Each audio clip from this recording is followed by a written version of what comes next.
You're listening to The Power Project. I'm your host, Brandy Voth. I also like to think that I'm your guide along this journey of purpose, which is where you will hopefully end up at the end of this podcast.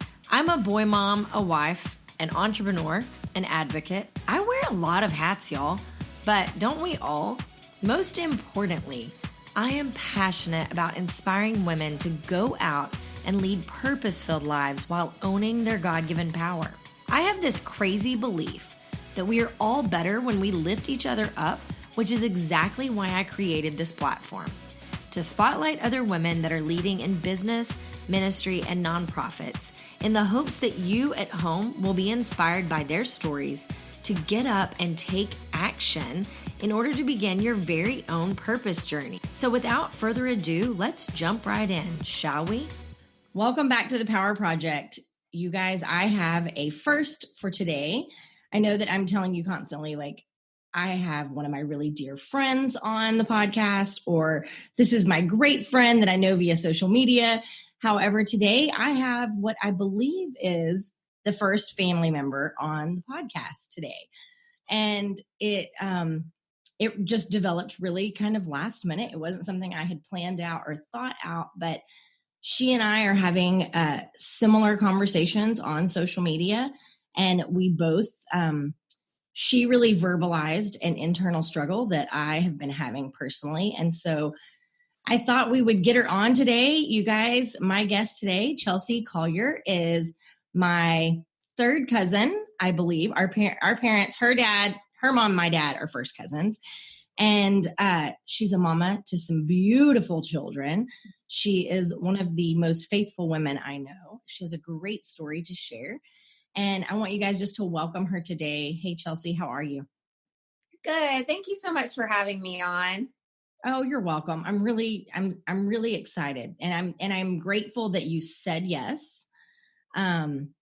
So for starters, tell everyone how many kids you have and what ages they are. I have 4 kids. My boys are about to be 16 and 14, and my girls are 10 and 8. I still can't believe you have a 16-year-old. I know, me either. Like, my oldest is 14, and then I have 11, and I'm like, goodness gracious, it's going so fast. I know. I wish I could slow it down, and I wish I could go back and do it all over again too.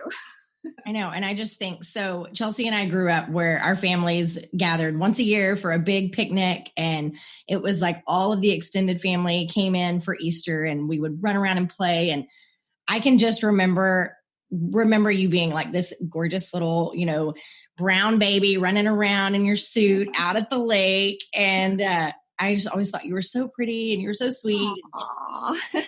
And you're my brother's age.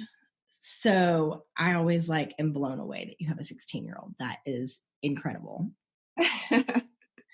And then the kids, are they into sports? What are their hobbies? Well, my eldest son is into hunting and fishing. He's a big outdoorsman. My younger son, Cooper, the 14-year-old, he is way into basketball. He loves it. And Molly, my 10-year-old daughter, is also into basketball, gymnastics, soccer. They're all just they love athletics, except for my eldest. He's more, the outdoorsman, fishing and hunting. But even my man, she's a beast at basketball. I love watching them play. Were you an athlete? I was, yes. I mean, I played soccer. I did cheerleading. I just really enjoyed being active. Yeah. Okay. So I was not an athlete. I wanted to be so bad. And my dad was always like, if I could take Brandy's hard work, determination, and Chancey's raw talent, I would have an Olympic gold medalist. Yeah. So yeah, I have, my oldest is all basketball, loves basketball so much. And he's a super athlete. My husband and I are both I don't really know where he got that from. It's crazy when they just have that raw talent. Yeah. Yeah. Okay. So everyone kind of knows, we're talking about our kids, and everyone knows this is just, it's such a heavy time in our country. And my goodness, this year as a whole just has been it's been the craziest time, and we're looking and we're talking about our kids, and we're talking about their sports and their activities and what they like and what they enjoy. And then meanwhile, we're kind of seeing like the country be torn apart, burnt down, like what is happening, what is going on. And there are all these conversations being had. And I'll be honest, when this wave of the movement of Black Lives Matter, like movement really like lifted up, in light of recent circumstances, at first I was like, oh, I just don't really want any more divisiveness. Like, right. I just want unity. Like, can we just come together and say we love each other? And so I personally, in my heart, I know my heart, right? And I know who I love, and I know who I hang out with and spend time with. And so in my heart, I'm like, literally, guys, like, let's just love one another. Yes. And then as I start talking to my Black friends, and my Black friends raising, young Black men, and we start having conversations about, it's just, it still exists. Yes. We're still dealing with racism. And sure, yes, I know it does, and so for me, I sat down with my kids because we had one day at right after the George Floyd, the same week that tragedy, we sat down and we had a friend that their son was signed to go play basketball at Aurora College. And so we did a Zoom call with his whole family to do a signing. And it was all Blacks, and then me, and then his girlfriend. And so, like his grandma's like looking like, who's that white family in the Zoom call? And so we just talked, and I told, we talked and told him how proud we were of him, and we're so excited. And it was just such like a place of positivity. But it was literally right after that moment that I sat my kids down and I said, we have to have a conversation that we've never had before. You don't see people differently, and you don't view people differently, but you can get pulled over and you're not going to go through the same situation that he may. His dad has had to have a conversation with him that I've never had to have with you. And so we really had to have that conversation about not just loving our Black friends and our Black family and our biracial family and our people of color, but also being an ally for them. Yes. And so if you want to share a little of your heart today about that, you've been doing some work. And I think that your vulnerability with being willing to learn and acknowledge what you know and you don't know is beautiful. So can you just share a little with us about what's on your heart right now? Well, I'm going to start by saying, 2020 has been a very heavy, sad, just gut-wrenching year. I am both white and Black. My mom is white. My dad was Black. And I say was because my dad passed away in February. And I have been grieving that loss. But I've also been grieving that I had no connection with my Black family.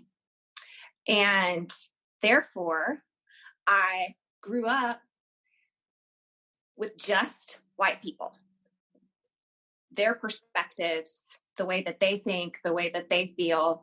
And nobody really taught me what it meant to be Black, how I would be treated differently, how I would be seen differently just based on the color of my skin.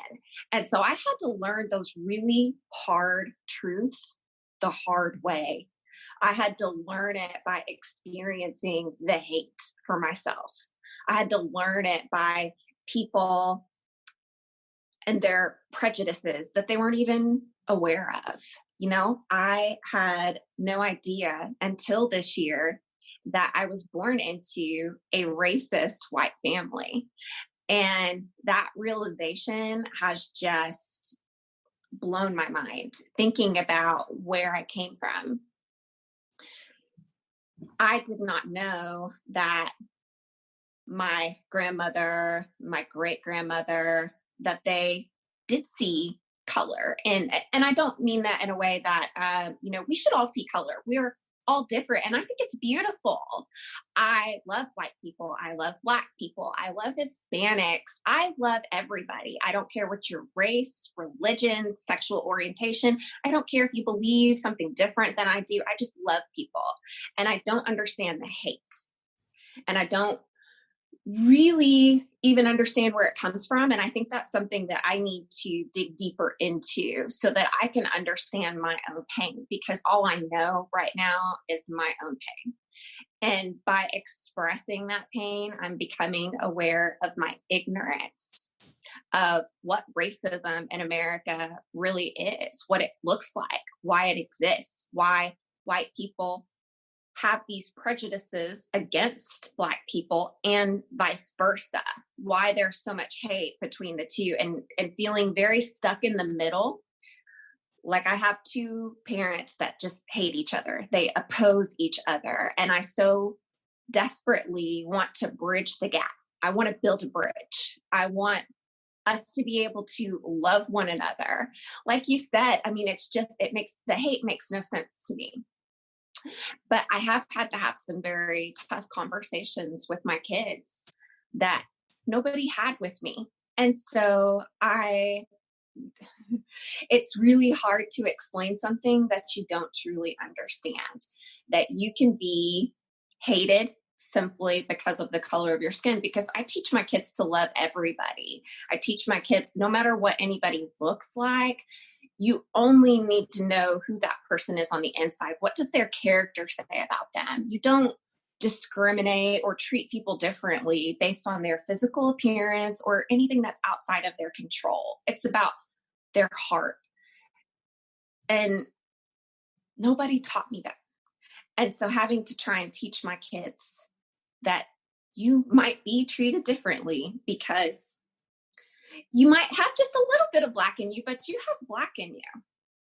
And once people know that, they treat you differently.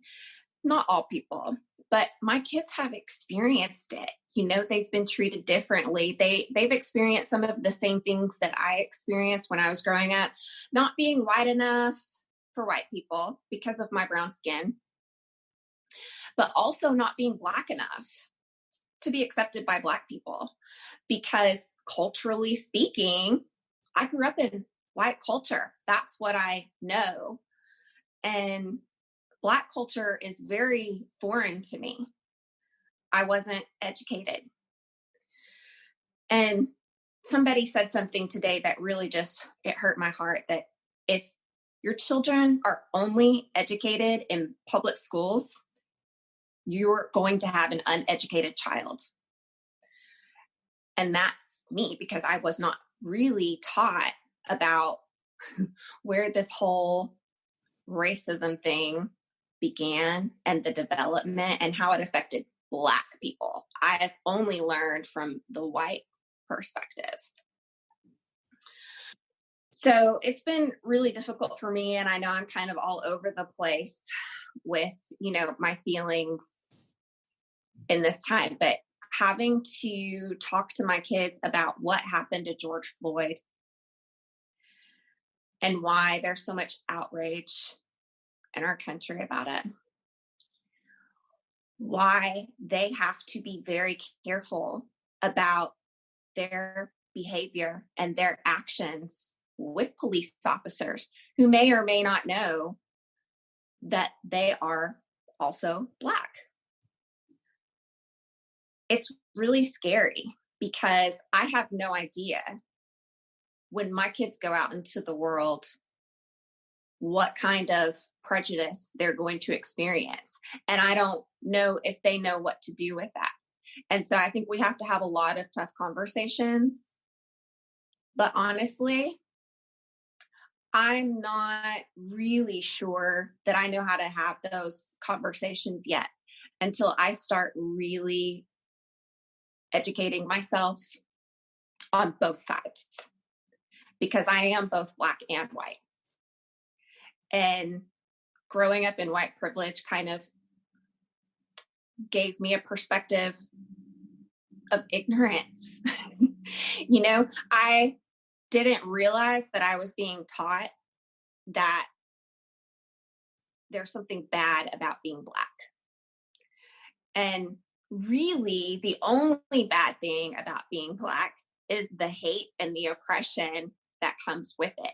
And that's what I want to stand up against, is the hate, the oppression. I really want the same thing you do. I want unity. I want both sides to just love each other. Let's heal. Let's figure out how to move forward and just accept each other. That's what I really love about our children's generation, is that they don't understand this because they were not taught to hate people that are different than them. So they don't understand, because I believe our generation has seen things differently than the generation before us. And so I believe that, generation after generation, eventually we're going to reach a place where racism no longer exists. I pray to God that prejudice will no longer exist, that discrimination will no longer exist. But right now, it's hard times. And you and I, we talked about how this is like, and you mentioned that it's really just, this year that you're really dealing with what you have experienced truly. And we chatted earlier that I wanted you on here because you were the first person that I saw racism actually in person, in a human form. And it was from our great grandma. And she truly, in her heart, I believe, didn't mean harm. It was years and generations of conditioning. And it was a little better with the next generation, and it was better with our parents, and it's better with us. And, I knew from a very early age that the off-color jokes and the slurs were not really okay, that it was about a person. And so I think that what you're saying is true. And I think that our kids definitely see skin colors differently than we were raised to. And so I do know that the cycle's getting better. I personally, as a white woman, like, I'm not speaking for the entire country, as a white woman in my family, I see it improving and getting better. I guess and obviously we know that there are amazing cops all over that are taking care of us. I have great cop friends. I have great Black cop friends that are like, hey, I'm the most hated person in America right now, Yeah. And so this whole like weird middle, like where you're saying, I'm Black and I'm white. And my other friend saying my dad is a Christian Black cop, like 3 strikes against him. Pray for him today. Yes. I guess my thing, because, and when you talk about educating outside of public school, we are really firm believers on teaching our children our history, not in a textbook, because I personally hated history, like hated it in school. And my theory was, I don't care to hear about dead people. Like, let's talk about the future. Yes. And so for our children, we have incorporated our travels into teaching them history. Like, wherever we go, we really like kind of teach them about the U.S. history. And so last year we traveled to South Carolina, to Charleston, 3 times, and I love it. It's like my favorite place. But there's a lot of, just ugly, deep-rooted history in South Carolina. And so we went and we did a plantation tour, and they had the slave quarters still set up. And they did a tour where you get on a train, and it's called the Slavery to Freedom Tour. And they walk you through, slaves being brought over here and what they were brought to South Carolina for, and how they single-handedly built, the cotton industry. And then when the Emancipation Proclamation happened, there was no longer need for a cotton industry. And so my kids walked through the houses and saw where the families lived, and they listened to the stories, and they were like, Mom, why?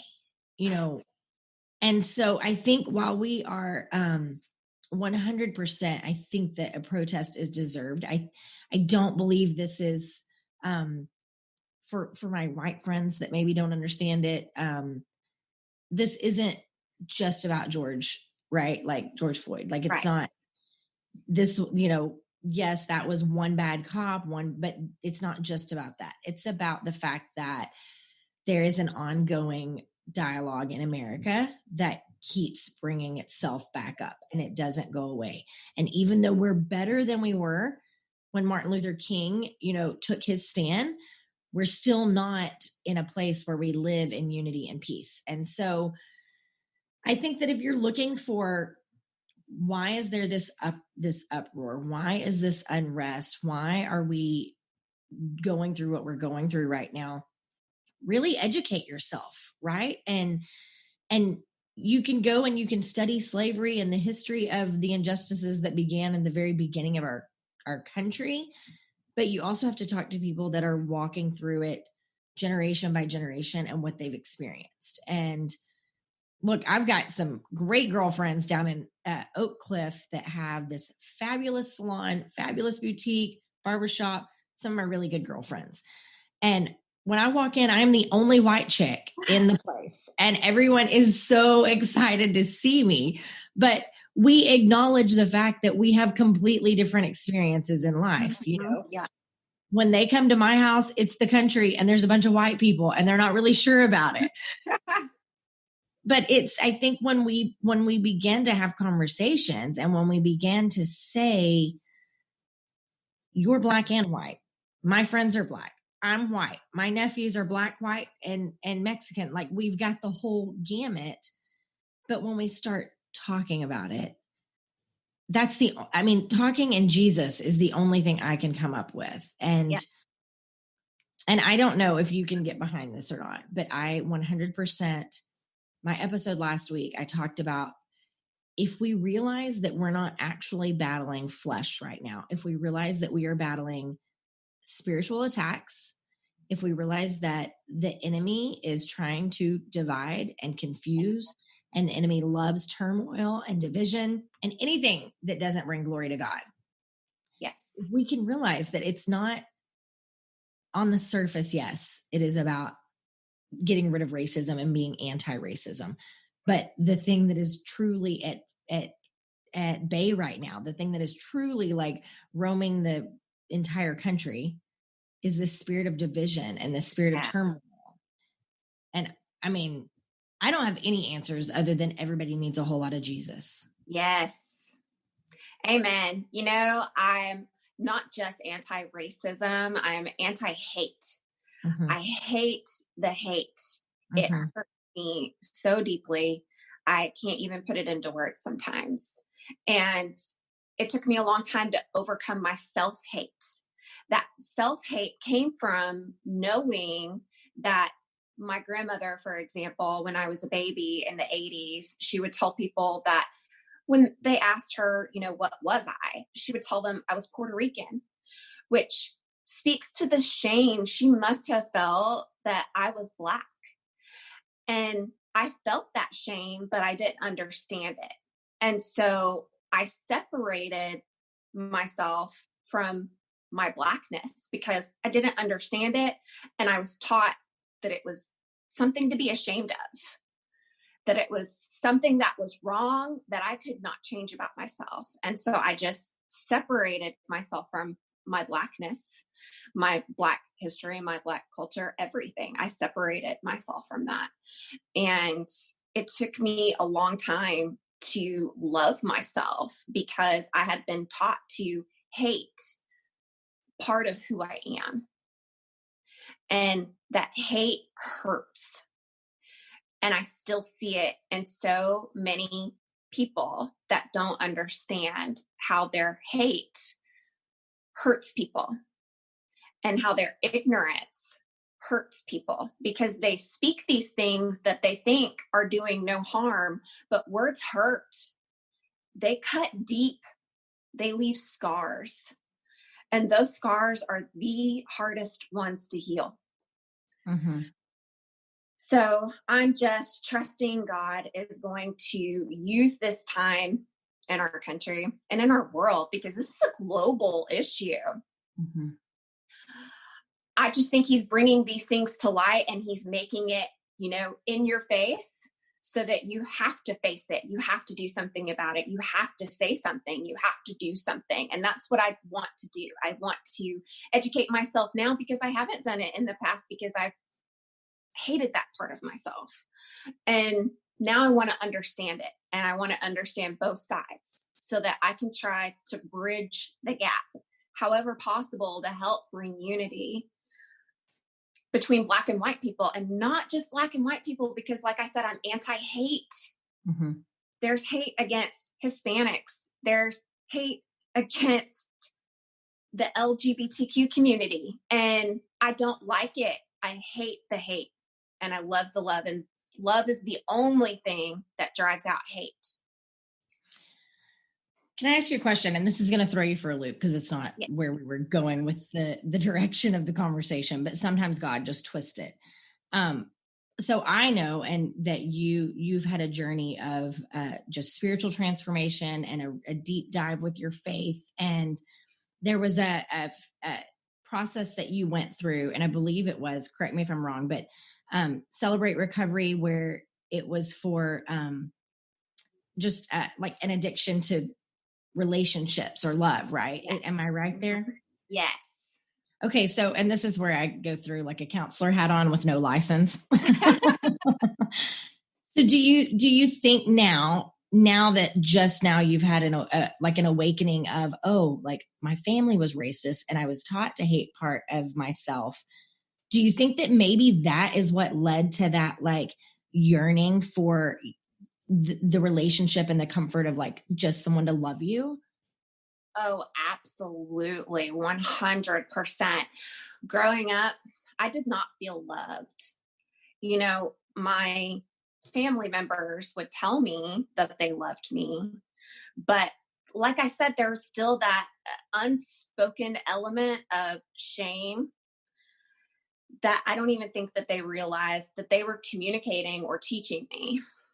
And so that taught me to hate myself, and it made me not be able to accept any love from the white side of my family. And then there's the Black side of my family that abandoned me. They didn't just abandon me, they rejected me. They did not allow me to be a part of their family. And so I just craved love so badly. I would do anything to be loved. And I did a lot of things that I regret, just trying to earn people's love and acceptance. I just wanted somebody to make me feel like there was nothing wrong with me and that I'm good the way that I am, that I don't have any reason to be ashamed. And so I was seeking that out in relationships, in very unhealthy relationships. And I was hurt by those unhealthy relationships. And I was broken to a place where I didn't know what else to do. I wasn't feeling loved by anyone that claimed to love me. I was only feeling hurt. And I didn't really know God. I learned through Celebrate Recovery that we tend to see God the way that we see our earthly fathers. And it impacts our relationship with God. And so with my dad not being there for me, I felt that way towards God. Like, I guess he loves me. He says he loves me, but I can't accept that love. I don't believe that love. It doesn't really apply to me. And then the rejection, the feeling of rejection from my dad, which I know that was not his intention, but that's what I felt. And so I felt that from God too. I felt rejected. Like, why would you even put me in this position, God? I don't understand. Why would you put me in a position where I feel unloved and unwanted and rejected and unacceptable? And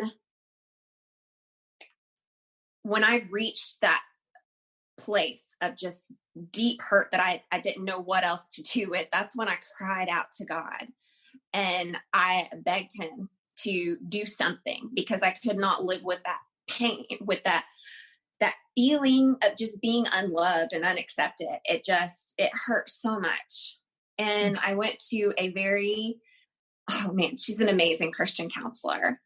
And I spewed every hurt from my entire life, everything I could possibly remember from being hurt, from my mom, my dad, my family, my ex-husbands, every relationship that I've been through. Yeah, I just poured it all out. And she encouraged me to go to Celebrate Recovery because I had a lot of hurt that I needed to work through that I didn't know where to even begin. And Celebrate Recovery was truly a godsend for me because it helped me work through all of that hurt. It helped me to understand myself. It helped me to forgive people that I needed to forgive for hurting me. It helped me to forgive myself. It helped me to forgive God because I didn't even realize I was holding some anger towards God for all the hurt that he allowed me to go through. I didn't understand it. I didn't understand the purpose. But after going through Celebrate Recovery, I see it now. I know without a doubt in my mind that God never wastes a hurt. And there has not been one tear that I have cried in vain. And that he's going to use it, and he's going to use it in big ways. I don't know how yet, but I have faith and I believe and I know that he will. And through Celebrate Recovery, that's how I learned about my love and relationship addiction, that I just so desired to be loved by people that I was willing to do whatever I had to do to gain love and acceptance, but it was never enough because I didn't love myself. And I couldn't accept God's love. And I couldn't accept God's forgiveness for all those things that I did in the name of trying to earn people's love. And so I'm very, very thankful for that ministry, for that program, and being able to work through it because it helped me understand a lot of, the unhealthy behaviors that I was going through and the pain that I just couldn't seem to let go because I didn't understand it and I didn't know how to work through it. Well, and I think now that you get to use your testimony to others that are struggling right now and maybe they're stuck in I'm half black, half white. I have a lot of pain. I have a lot of hurt and I don't know how to deal with it. I'm seeking it out, but that's always the mission of sharing our stories. Like, even though they are hard and they're raw and I know this is freshly, painful for you walking through this. It's always like the Bible is stories. Like, God used stories to teach us how to love one another and how to do better and how to follow him. And I just keep telling people, like, he wants us to show up and use our stories, and he wants us to show up and share. I can't go share my story about how my black friends feel oppressed because I have never encountered that. I haven't encountered the things that they've walked through. Right. But I can say, hey, I love my black friends and I want their stories to be shared. And none of us agree. Speaking for myself and my close friends, none of us agree with violent riots or anything like that. Right. But we can say that we understand the pain and the hurt that is at the ground, at the base level of it all. And we can talk about that. And my friends are believers. So we all know that we need a whole lot of Jesus right now. Yes. A whole lot of Jesus. What would you say to the girl right now that has felt rejected by her family because of her skin color, or that has felt rejected by someone that she thought loved her, or the one that is missing a link with her father? What would be your one thing that you would tell her today? Oh, wow. That's a really good question. I think the main thing that I wish somebody had told me was that even though you feel like you don't fit in, like you don't belong, like you're not loved, those are all lies from the enemy.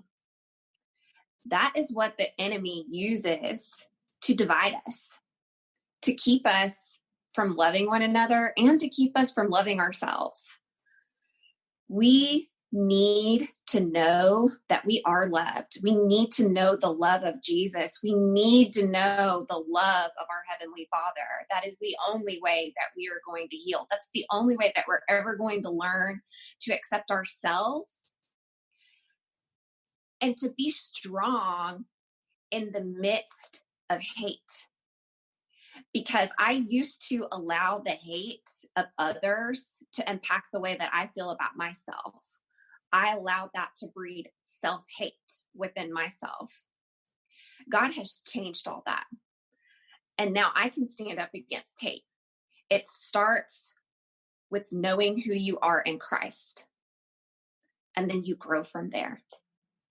Amen. I'm so glad that you are willing to share with us. And I know you're hurting right now, and I'm sorry. And I know that you've walked through a lot of hurt in your life that you haven't realized until right now. And there's a lot that you are processing. And so while a lot of us feel really heavy hearted right now, and a lot of us feel sadness, I know that you're walking through some more. I wanted to, do you have a relationship with your dad's family yet or no?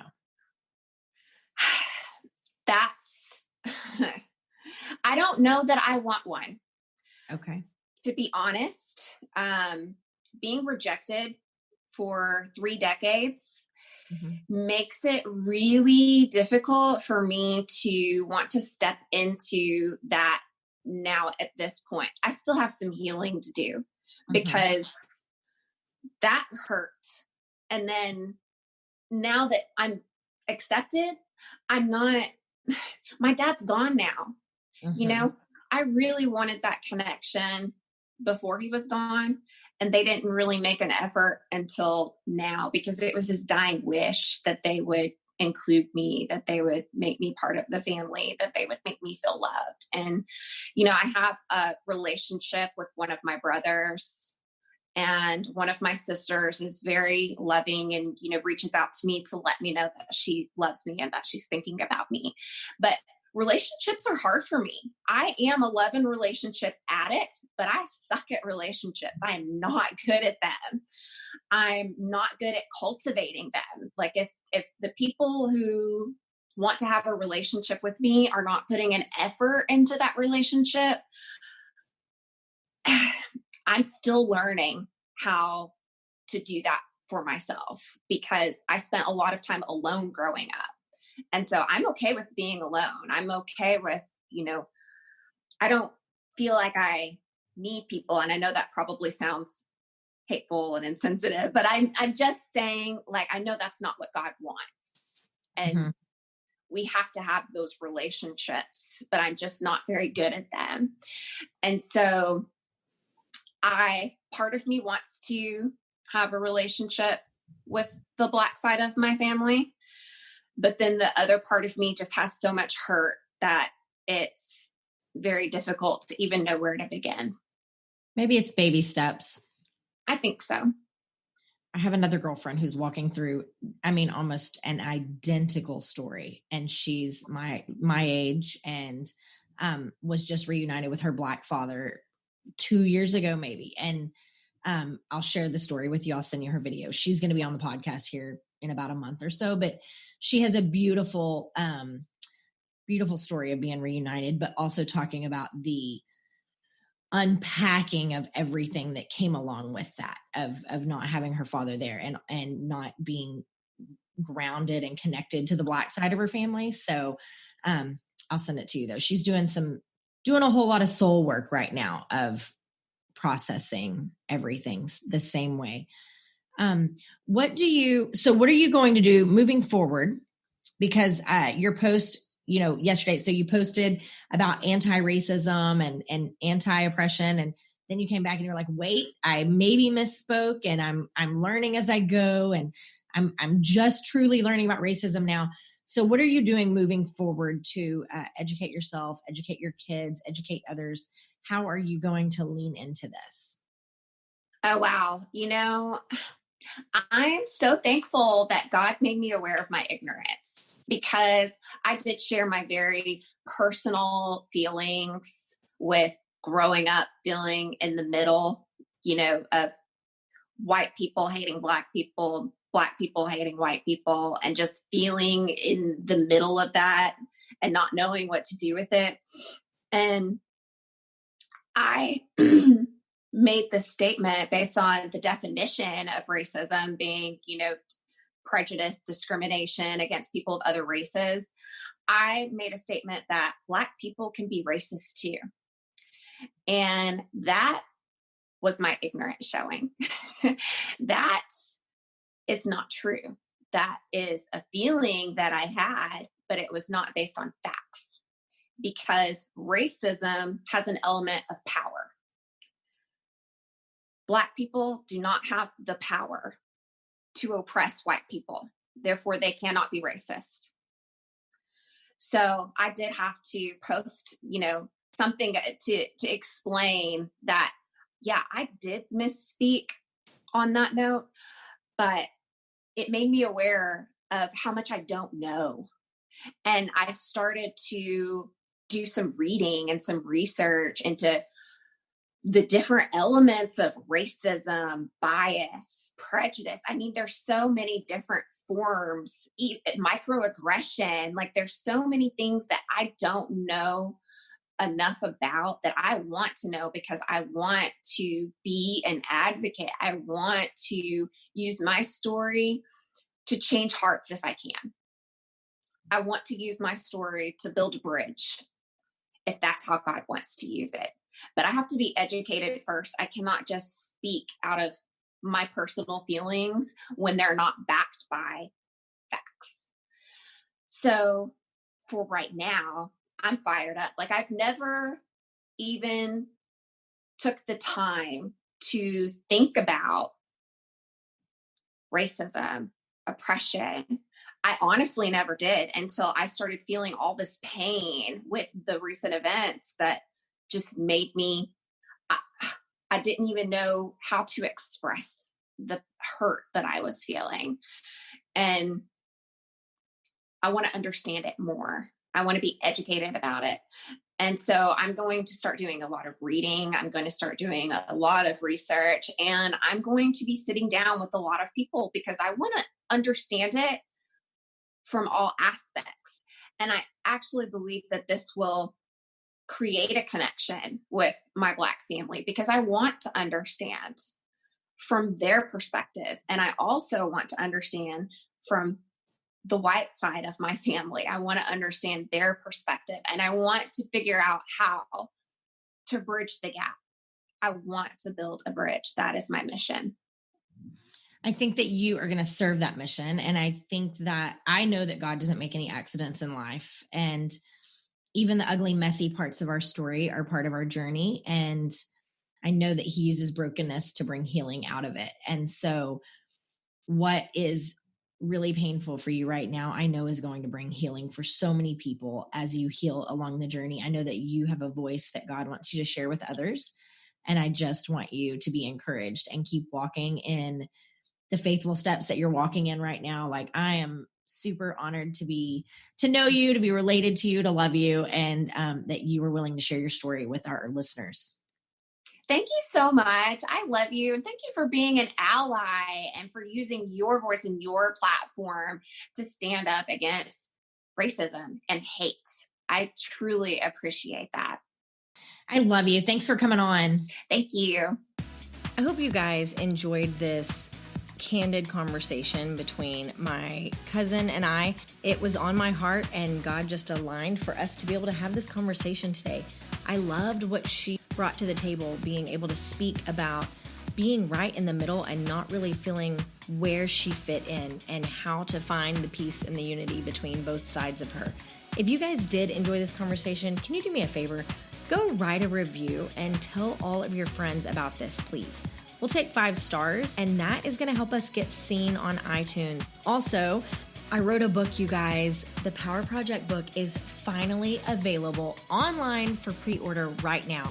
Head over to thepowerprojectbook.com to pre-order your copy to be one of the first to get your hands on it, and also join our launch team to help us promote the message. I can't wait to chat with you next week, but until then, go out and live your best purpose-filled lives.